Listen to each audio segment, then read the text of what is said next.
magnifique temps de louange. Merci, Seigneur, pour votre présence parmi nous. Gathering the testament of our love and dedication to you. We want to know more about you. We want to worship you. We want to hear from you. Be with us as we pray in Yeshua's name. Again, shalom, Shalom et bienvenue à la famille Beth-Ariel. Premièrement, nos pensées, nos prières vont aux gens de Miami qui ont perdu des proches dans cette tragédie du building qui s'est écrasé. Bien sûr, il y a plusieurs vies qui sont perdues, et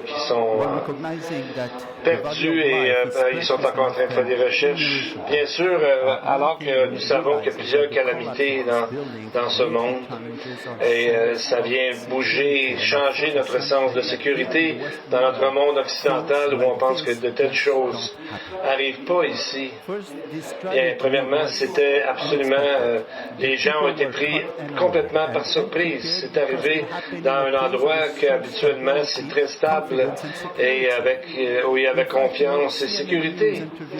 En fait, la chaîne CNN a interviewé une personne qui a dit qu'il y a 4 mois, ils ont vérifié le building et ça avait passé le test. Et on se demande aussi pourquoi ça s'est tombé. Est-ce qu'il y avait comme un trou à l'intérieur? Est-ce que c'est un défaut de la structure et peut-être que c'était là depuis très longtemps et personne en a pris compte.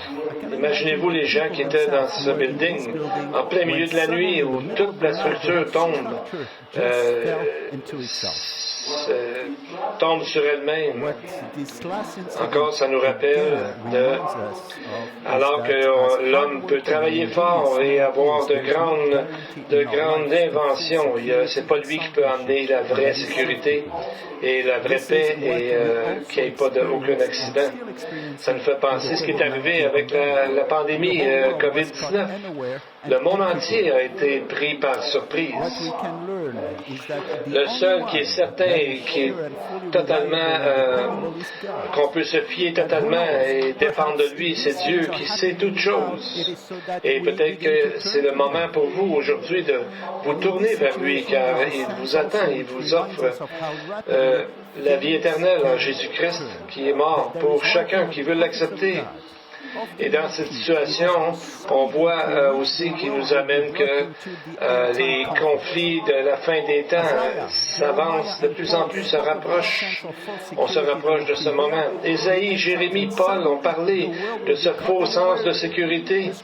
1 Thessaloniciens 5.3, l'Esprit fait dire à Paul, « Quand les hommes diront paix et sûreté, alors une ruine soudaine les surprendra. » La vérité demeure avec Dieu et la sécurité demeure avec Dieu et la protection pour toutes les choses de la vie et spécialement dans l'invitation de la vie après la vie éternelle.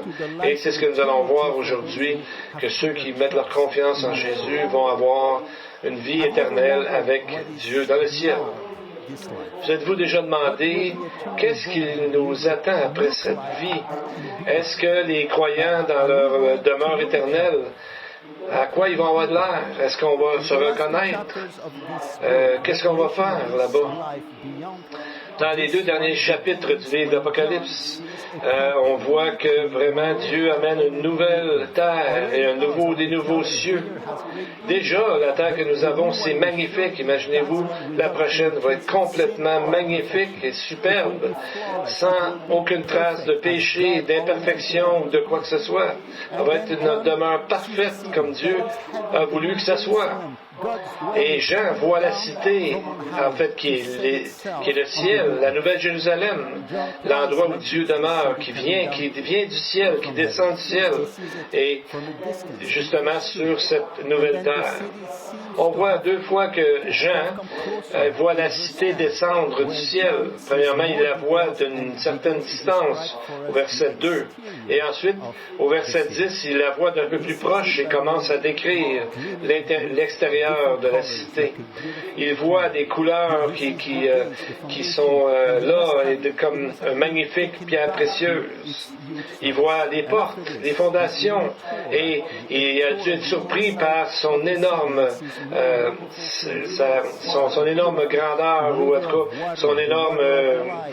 et on voit à ce moment-là que toutes les choses qui sont merveilleuses par rapport à cette cité, il va y avoir une rivière de l'eau de la vie qui vient directement du trône de Dieu, et on va pouvoir voir l'arbre de vie et ses fruits. Donc, on voit que c'est donné, tous ces détails-là, pour nous donner même les mesures des portes, les mesures des murs et de toute la cité. Pourquoi l'Esprit de Dieu voudrait nous parler des mesures, des détails, alors qu'on aurait aimé peut-être voir d'autres détails de cette ville? Mais la raison, c'est peut-être que c'est tellement difficile à concevoir, même pour le croyant, de voir autant de détails. Ils sont là pour nous montrer surtout ces mesures, que cette place est réelle et vraie. C'est pas un rêve, mais c'est une description d'une vraie demeure, authentique. C'est ce que Jésus a dit qu'il nous préparait. Jean 14, 1, que votre cœur ne se trouble pas. Croyez en Dieu et croyez en moi. Et il y a plusieurs demeures dans la maison de mon Père. Si cela n'était pas, je vous l'aurais dit. Je vais vous préparer une place. Voyez-vous comment Jésus commence? Il dit que votre cœur ne se trouble pas. Alors qu'on vit dans un monde encore incertain, nous devons nous fier à ce que Jésus nous dit, qu'il nous a préparé une place merveilleuse. Donc on ne devrait pas s'énerver trop à les choses qui entourent de nous, et plutôt regarder à notre future demeure éternelle. Premièrement, prions pour nos enfants, comme Jésus a dit. Laissez venir à moi les petits-enfants.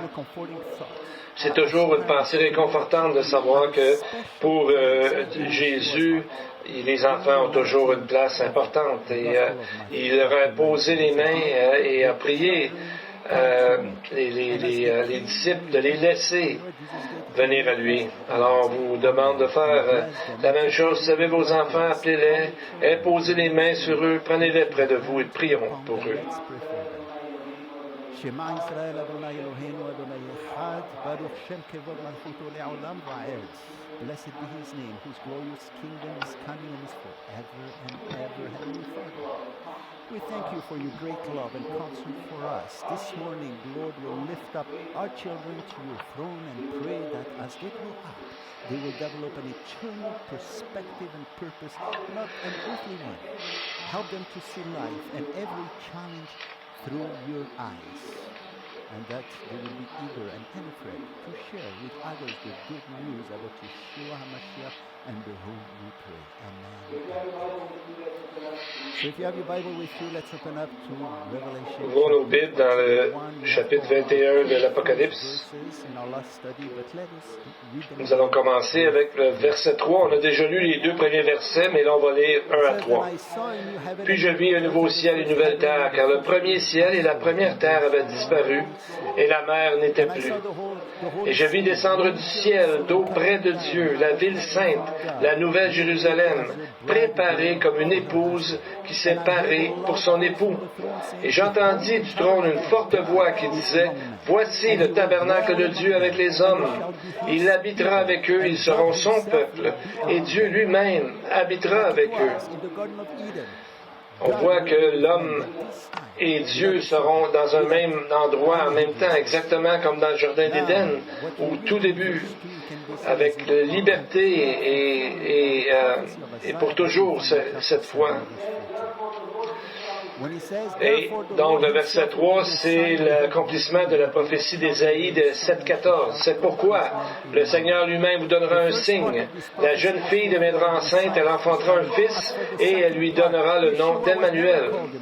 La première partie de cette prophétie a été accomplie par la première venue de Christ, du Messie. Alors que pour le deuxième, c'est là qu'il va être appelé Emmanuel, parce qu'avant, il n'a jamais été appelé appelé Emmanuel, il a été appelé Jésus. Et Emmanuel veut dire Dieu avec nous. Donc, c'est la manifestation complète lorsque Dieu vivra complètement avec l'homme et pour l'éternité. Donc, on voit ici un autre accomplissement de cette prophétie qui dit que Dieu, c'est lui qui a construit la cité, comme Hébreux 11:10 nous dit qu'il en est l'architecte et le constructeur. Et voyez-vous ici qu'on parle dans Apocalypse 3, chapitre 3 verset 3 d'Apocalypse 21, le mot tabernacle et demeure. Et on voit que ça conclut dans le fond toute l'histoire de la rédemption. Peut-être qu'on va reconnaître certains mots. Le mot tabernacle en grec c'est skéné. Et le mot c'est demeurer ou tabernacle. Et le mot skéno qui vient dans le fond de l'hébreu mishkan, qui veut dire tabernacle, mais comme en hébreu, il n'y a pas de SH, on l'a changé pour un S en grec, donc avant c'était Mishkan, c'est devenu Skéné. Et ce mot est utilisé 139 fois dans toutes les Écritures, en parlant du tabernacle qui a été fait exactement selon le plan que Dieu a montré à Moïse, comment le construire. Et là, on voit son accomplissement ici. Et au temps de Moïse, et c'est impossible pour à peu près tout le monde de voir le Saint des Saints. Même Moïse n'avait pas accès au Saint des Saints. Seulement le souverain sacrificateur et seulement une seule fois par année. Et les gens étaient vraiment loin de ça. Les gens étaient loin du tabernacle. Il n'y avait aucune chance, en réalité, d'aller dans la pièce secrète ou la chambre secrète. Alors que maintenant, que tous les croyants qui acceptent le Seigneur et son offre, non seulement eux-mêmes sont le tabernacle de Dieu, et la parole dit que nous sommes le temple de Dieu, mais on a accès maintenant à Dieu directement sans avoir à passer par un tabernacle ou un temple comme tel. Dieu est ouvert aux croyants directement parce qu'il est notre Père. Et on voit que le mot skéno, il y a une relation assez particulière avec le mot Emmanuel aussi, parce que Dieu demeure avec nous. Le mot skéno est spécial parce que 5 fois est utilisé dans le Nouveau Testament et 4 fois dans l'Apocalypse. Et ici, on voit son entrée dans le Nouveau Testament la première fois. Jean en a parlé dans Jean 1,14, c'est la première fois qu'on a vu ce mot. La parole a été faite chair, elle a habité parmi nous, pleine de grâce et de vérité, et nous avons contemplé sa gloire, une gloire comme la gloire du Fils unique venu du Père. Donc, le mot demeurer, habiter parmi nous, c'est le même mot utilisé dans Apocalypse 21:3. Dieu en chair est venu ici sur la terre pour nous offrir le salut éternel en Jésus-Christ, et afin que nous soyons en présence de Dieu dans la Nouvelle Jérusalem et pour toujours. Nous sommes le temple de Dieu. 1 Corinthiens 3:16 nous dit: ne savez-vous pas que vous êtes le temple de Dieu et que l'Esprit de Dieu habite en vous? Donc déjà, on a un aperçu, lorsqu'on est croyant, de la communion avec Dieu et du temple de Dieu. Parce que Dieu demeure en nous par son Esprit. C'est ce que la Bible annonce clairement. C'est merveilleux. Alors on peut avoir nous-mêmes une expérience Emmanuel, si on veut appeler ça comme ça, pour tous ceux qui ont accepté Jésus. Parce qu'on peut expérimenter une grande joie, une grande paix en ayant son Esprit en nous, et ce, malgré des circonstances souvent difficiles, parce que la vie n'est jamais facile. Et il est dans chaque croyant, c'est ce que la Bible nous dit. Avez-vous déjà eu des moments avec Dieu qu'on pourrait appeler une expérience Emmanuel, quand on sent la présence de Dieu, même si c'est une fraction de seconde ou un long moment, c'est quelque chose qu'on n'oublie pas. C'est quelque chose qui est très fort en nous. Et c'est comme ça que nous pouvons marcher avec lui dans la joie, la paix de son esprit en nous. Et ce sens de l'éternité et de l'infini de Dieu vient à nous lorsqu'on découvre de grandes choses dans sa parole, ou lorsque nous prions, ou lorsque nous témoignons où Dieu est avec nous, c'est alors que son assurance et sa paix sont vraiment avec nous. Regardons les versets 4 et 5, quelque chose de très intéressant et l'effet que cela aura sur nous.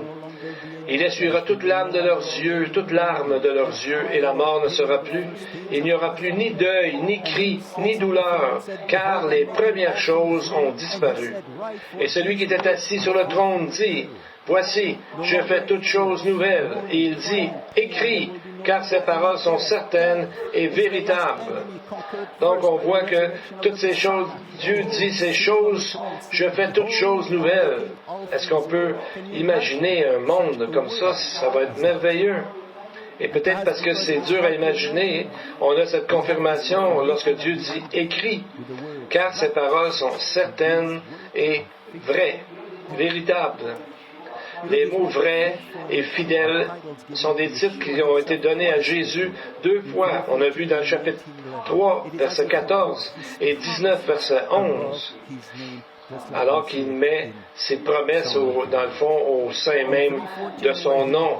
3.14 nous dit, « L'Amen, le témoin fidèle est vrai, le commencement et la fin de la création. » Chapitre 19, verset 11, on le voit arriver sur un cheval blanc et on dit qu'il est celui qui le montait s'appelle fidèle et véritable ou vrai et il juge et combat avec justice.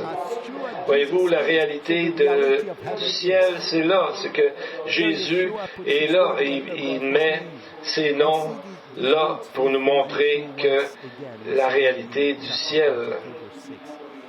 Donc, alors qu'on arrive à la fin du livre d'Apocalypse, c'est comme une confirmation que tout ce qui est écrit là, et pas seulement là, mais de Genèse à Révélation, est vrai et fidèlement rendu.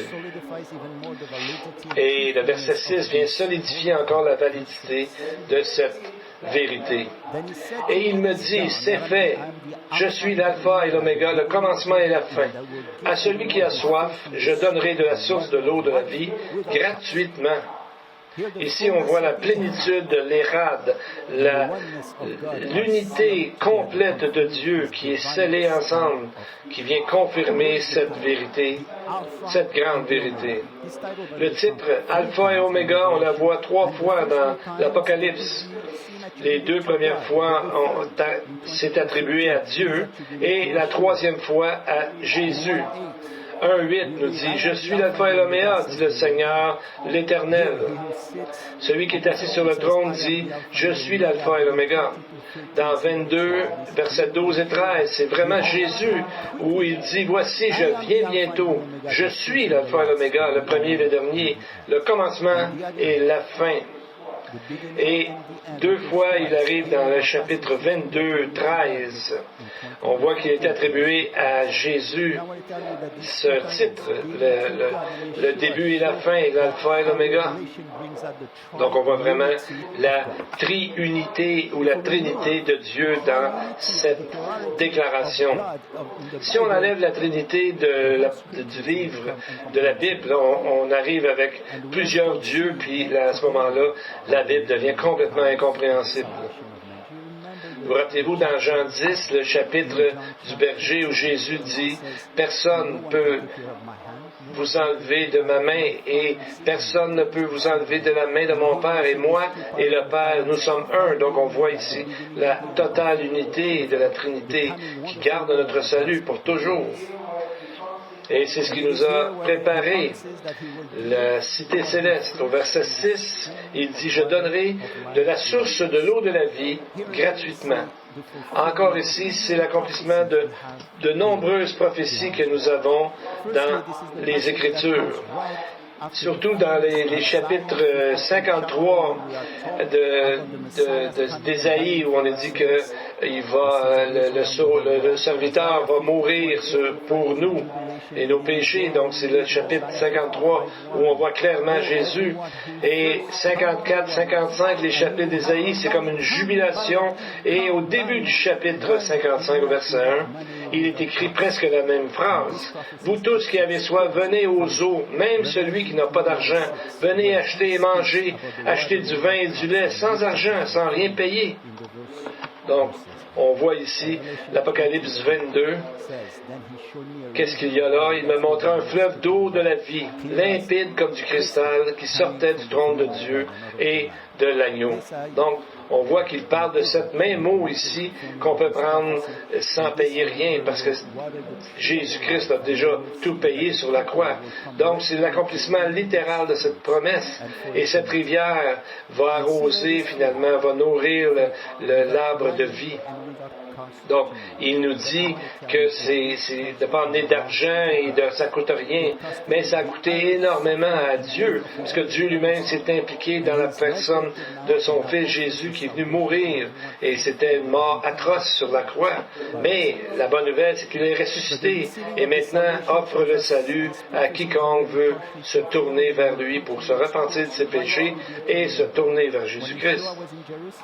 Et où on voit cette image-là, c'est Jean 7, 38, où Jésus dit, pendant la fête des tabernacles, « Celui qui croit en moi, des fleuves d'eau vive couleront de son sein, comme dit l'Écriture. » Quand Jésus parle, c'est vraiment dans le contexte des temps messianiques et aussi en vue de la Nouvelle Jérusalem.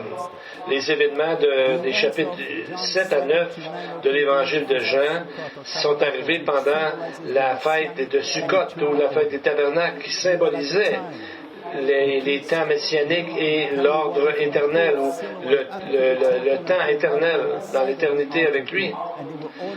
À ce moment-là, les prêtres, les sacrificateurs amenaient de l'eau de la piscine, si on veut, de Siloé jusqu'en haut du temple et ils mettaient l'eau sur les côtés de l'autel et ensuite ils mettaient aussi de la végétation, des herbes vertes pour se rappeler la prophétie d'Ézéchiel au sujet des temps messianiques. Et on voit que ça donne l'image que la rivière va sortir du trône de Dieu. Comme dans Apocalypse 22, 1 nous dit, un fleuve d'eau de la vie limpide comme du cristal qui sortait du trône de Dieu et de l'agneau. Donc quand Jésus a parlé des eaux d'eau vive qui couleraient, il parlait d'abord il parle de ce qui va arriver en nous aussi, mais surtout de la rivière dans la Nouvelle Jérusalem et aussi de notre salut lorsqu'on accepte le Seigneur. C'est comme la joie des rivières qui sortent de nous, de cette paix, car l'Esprit habite les croyants dans leur vie. Mais ce n'est pas encore quelque chose qui va arriver maintenant dans la Nouvelle Jérusalem. On va voir avant un sujet qui va amener, juste avant qu'on voit qu'est-ce que le ciel va vraiment être, la cité céleste. Encore, ça nous rappelle, comme on a vu la semaine dernière, qui va être là et qui ne pourra pas être là. Donc, c'est comme un rappel encore de ces choses. Versets 7 et 8. « Celui qui vaincra héritera ces choses, je serai son Dieu, et il sera mon fils.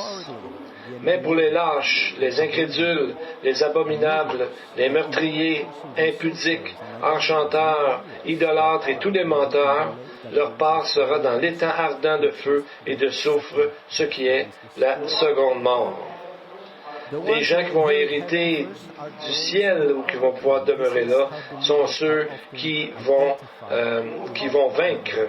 Le mot vainqueur, c'est comme ça qu'on identifie les croyants dans le livre de l'Apocalypse.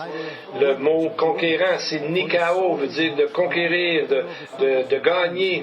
Et c'est le titre d'un gagnant, comme un soldat qui triomphe, bataille après bataille. C'est la même idée qui Proverbe 24:16, qui dit que le juste tombe 7 fois et il se relève. Donc, le mot conquérant s'est répété 7 fois dans chacune des 7 lettres aux églises au début du livre de l'Apocalypse. Et 7 fois, il répète à celui qui vaincra, qui suit ensuite des promesses dans les Écritures. Donc, de victoire en victoire, alors que l'Esprit travaille en nous pour justement aller de victoire en victoire malgré les difficultés. Et on voit que quelqu'un qui donne sa vie au Seigneur, en principe, ne devrait pas être stagnant ou ne pas bouger, mais toujours être rafraîchi, être nouveau, parce que l'Esprit amène à vivre de façon, nous donner une joie, une paix qui nous fait déborder de joie comme une rivière. Et on voit aussi, vous savez, c'est comme un peu quand on conduit un vélo. On ne peut pas vraiment s'arrêter. On ne peut pas aller non plus par en arrière. Hein? On ne peut pas rester là parce qu'on va tomber. On va toujours aller par l'avant. Vous savez, il y a un concours de bicyclette que j'ai lu à un endroit en Inde. Le gagnant, c'était pas celui qui allait le plus vite ou quoi que ce soit, c'est celui qui pouvait rester le plus longtemps sans bouger, sans tomber sur son vélo. Bon. À la fin, ils finissent tout par tomber, mais donc ça dure pas vraiment longtemps, mais eux autres, ils ont fait un concours avec ça. Et par contre, ceux qui ne vaincront pas, on a une liste de 8 caractéristiques. On dirait qu'il y a une progression, en fait, vers le pire. Le premier, c'est les lâches. C'est un peu comme ceux qui laissent l'endroit où il y a la bataille, le champ de bataille. Alors que la bataille devient tout difficile pour cette personne et la personne a tendance à oublier les promesses que Jésus a offertes, dans le fond. Et ça fait penser à, vous savez, la parabole des terres, où est-ce qu'il y a une terre que les inquiétudes des choses du monde, ou la tromperie des richesses que ce monde offre dans Matthieu 13, 19. Les deuxièmes qui n'entreront pas, c'est les incrédules. On dirait que ça parle de la même personne parce que la foi est un don de Dieu. C'est un don pour le salut. Le texte d'Éphésiens 2.8 nous dit, c'est par la grâce que vous êtes sauvés, par la foi. Cela ne vient pas de vous, mais c'est le don de Dieu. Donc, c'est un refus de croire dans le fait que c'est Dieu qui nous sauve par la foi et non par nos œuvres. Donc, des incrédules sans la foi peuvent essayer de gagner la faveur de Dieu, mais ça ne marche pas. Dieu a dit que sans la foi, c'est impossible de plaire à Dieu. Et les troisièmes, le prochain mot, c'est abominable. C'est ceux qui travaillent de deux façons. Ils viennent de telle façon qu'ils en viennent qu'à détester les choses par rapport à Dieu. Et à la toute fin, c'est les menteurs. Vous savez, ces menteurs, des fois, on pense que c'est pas bien grave de faire un petit mensonge ou deux. On appelle même des mensonges blancs. Mais pourtant, on dit, la Bible dit, Jésus a dit que le malin, le diable est menteur dès le début et qu'il est le père du mensonge. Et c'est son arme favorite, le mensonge. Jésus a dit qu'il était menteur depuis le début, Jean 8, 44. Donc, c'est un peu comme un appât pour attraper un poisson. C'est l'appât de la fausse paix que l'Antichrist va offrir au monde et à Israël. Et aussi de faux prophètes qui sont des menteurs, ils sont faux.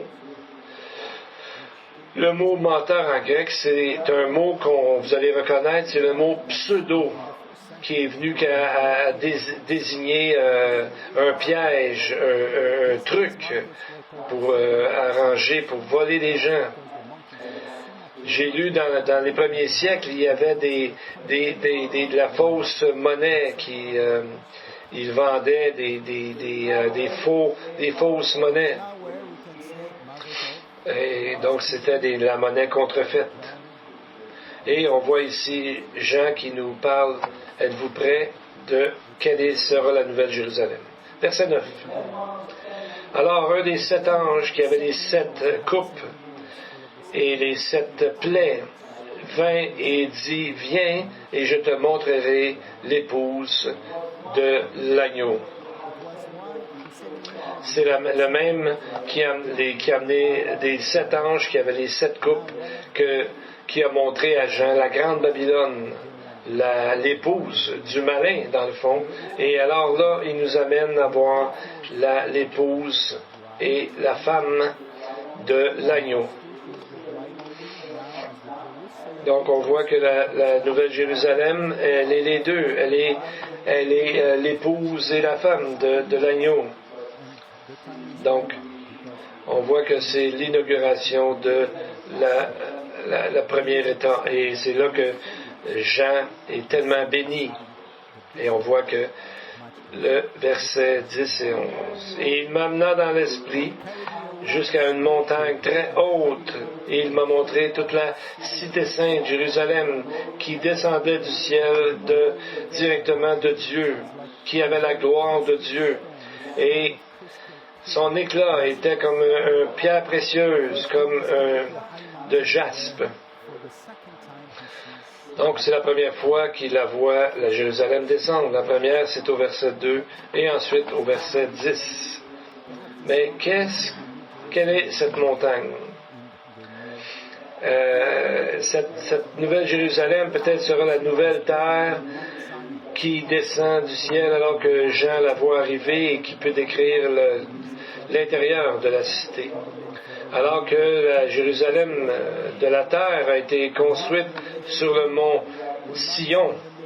Aussi, durant le millénium, il y aura ce sera un temple qui sera construit là. Mais quand Ézéchiel a commencé à avoir la vision du temple du millénium, et lui aussi avait été amené sur une haute montagne. 21, verset 24, il dit que les rois de la terre aussi amèneront leur gloire à cet endroit.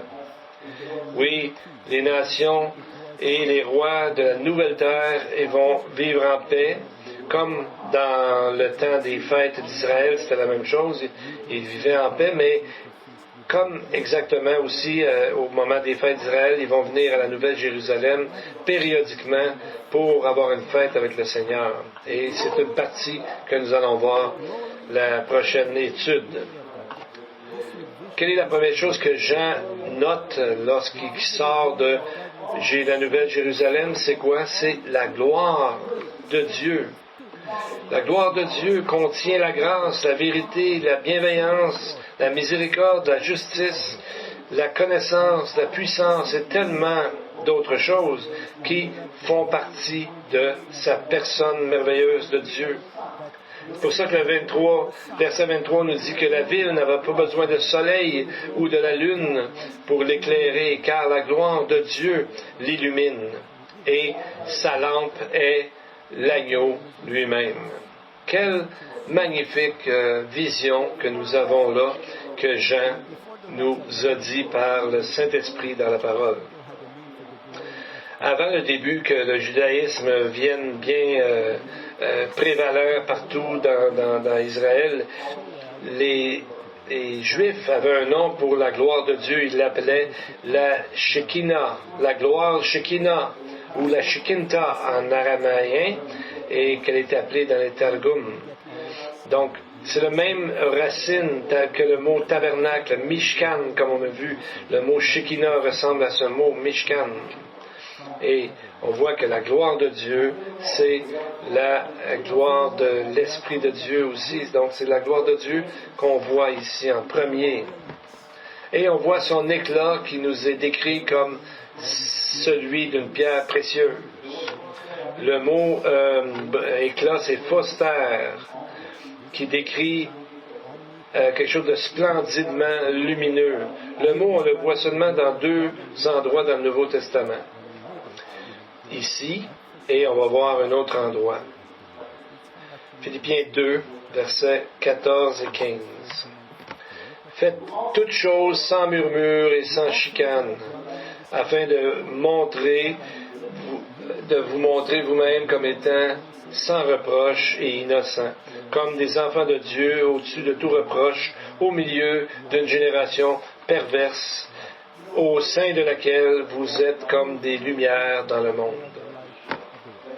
Il nous est déjà dit ici que nous sommes la lumière du monde, mais ici il nous donne même encore plus de détails concernant cette lumière. Cette lumière est celle de la gloire de Dieu. Donc un croyant doit en principe refléter la gloire de Dieu qui est à l'intérieur de lui par l'Esprit. Et c'est comme ça que nous devons amener un témoignage au sein de cette génération qui nous entoure. Et on va essayer de voir quelle est un peu la pierre précieuse qu'on va voir ici. Il nous est dit que son éclat était comme une pierre précieuse de grand prix, comme un jaspe de clair comme du cristal. Donc, comme un nouveau joyau de l'univers, la Nouvelle Jérusalem était comme un jaspe de clair comme le cristal. Et ça parle beaucoup. Donc, la pierre de jasper, on l'a déjà vu dans Apocalypse 4.3. Mais quelle couleur est cette pierre de jaspe? Premièrement, on voit que ce n'est pas la pierre de jaspe que nous connaissons aujourd'hui, parce que la pierre de jaspe aujourd'hui, ce n'est pas vraiment une pierre précieuse, mais c'est un feldspathe. C'est le mot que j'ai trouvé dans le Google. Donc, c'est pas une vraie pierre précieuse, c'est une imitation. Quel est exactement ce mot-là? Ça vient du mot jaspe, vient du mot grec iaspès. Iaspès. Mais il n'y a pas de J qui existe dans le grec. C'est pour ça qu'il a appelé ça jaspe, parce qu'en grec, il y a des J, mais pas en hébreu. Donc, ça vient de l'hébreu. Encore là, comme le mot skeno, encore, c'est un mot que le grec a emprunté à l'hébreu. L'hébreu, c'est le mot yashphé ou yaspé.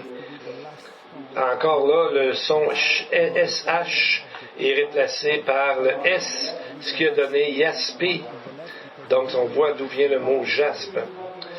Mais le mot yashphé, on le voit sur ce qu'il y avait sur le souverain sacrificateur, sur sa poitrine, dans Exode 28. Et on voit que le mot yashphé, c'était la dernière pierre à cet endroit, c'est la couleur de Benjamin. Donc, on voit ici,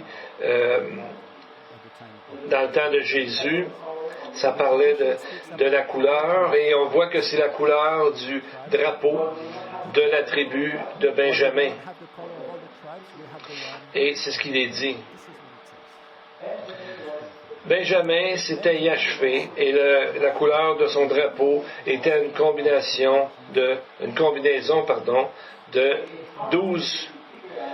toutes les 12 couleurs. Donc, c'est difficile à dire, est-ce que c'est une couleur blanche ou une combinaison de toutes les 12 couleurs? Ou est-ce que ça voulait dire un drapeau qu'on avait lancé dessus les 12 couleurs qui étaient devenues nos couleurs?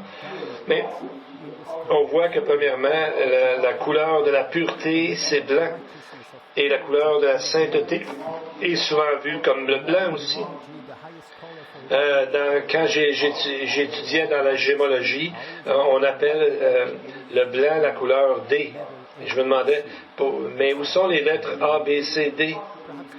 Alors, c'est comme s'il laissait une possibilité qu'il y ait quelque chose de plus blanc que ça. Et comme il n'y avait pas de plus blanc, mais ils ont commencé avec la lettre D. C'est comme une couleur A+, à l'infinité, qu'on peut vous donner une image. Mais il y a un autre sens, peut-être qu'on pourrait voir le mot yashphé, c'est que c'est la somme de toutes les couleurs, avec, dans le fond, toutes les fondations sont faites de différentes tribus de différentes couleurs. Donc, avec toutes ces couleurs-là, on pourrait avoir une somme de quelque chose de blanc, pur, absolument parfait.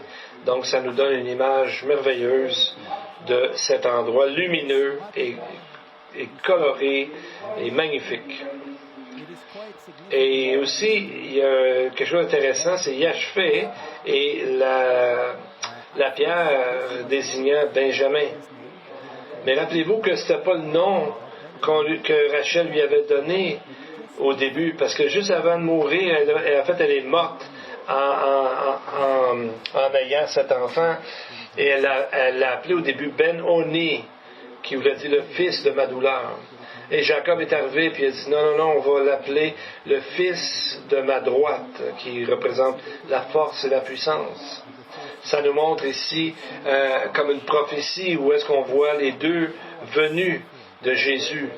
À la première fois, il a été le fils de la douleur du Père, qui l'a vu mourir sur la croix. Mais à sa résurrection et jusqu'à sa glorification et jusqu'à pour toute l'éternité, il est devenu le fils de sa droite. Et lorsqu'on prend toute l'image au complet, le premier enfant qu'elle a eu, c'est qui? C'est Ruben. Ruben veut dire en hébreu « je vois un fils ». Et Benjamin veut dire le fils de ma droite. Et donc Ruben, sa couleur était quoi? Était rouge. Donc de rouge comme le sang, comme le sacrifice de Jésus sur la croix, jusqu'à blanc, parfait, pur pour l'éternité. Comme Ésaïe a dit, ça donne une belle image Ésaïe a dit, venez et discutons-en, dit le Seigneur, alors que tes péchés sont rouges, écarlates, ils seront blancs comme la neige. Alors qu'ils sont rouges maintenant, ils seront blancs comme la laine. Donc on voit ici une belle image de la mission de Dieu que Jésus a accomplie à la croix. Donc on voit, c'est comme, il ne parle pas en secret, il nous donne des codes, des façons de trouver qui est Dieu et comment accepter justement son offre à la croix pour la vie éternelle. Donc c'est un peu comme Paul et Job ont dit de Dieu, et c'est impossible de le comprendre entièrement. Et pourtant, Dieu dit, et à celui qui est sincère, qui est ouvert, viens et discutons-en ensemble. Et ensuite, il promet que celui qui se tourne vers lui, ses péchés qui sont comme rouges, deviendront blancs comme la neige. Et nous allons continuer tout ceci la semaine prochaine. Prions. Now to us, from him who is and who was and is to come, from Yeshua Mashiach, who is the faithful witness, the firstborn from the dead, and the ruler of the King of Kings. Now may God grant us such that we may say like David, you are my hiding place. You protect me from all troubles and surround me with songs of deliverance. We thank you, Heavenly Father, for the gift that you have given us, your only begotten Son, Yeshua. It is in this book of Revelation where one can realize the depth of your love for us. What is man? That you take knowledge of him. Thank you for the hope that you have placed in our heart about this wonderful truth. In the midst of the evil that is happening in our world, you are our anchor and a sure foundation on which we may rely with all confidence and peace. And to the congregation, the Lord bless you and keep you. The Lord make his face shine upon you and be gracious to you. The Lord lift up his countenance upon you and give you peace. Amen and amen. May the Lord bless you and encourage you to read even more, chapter 21 and 22 of Revelation. We have some great things there.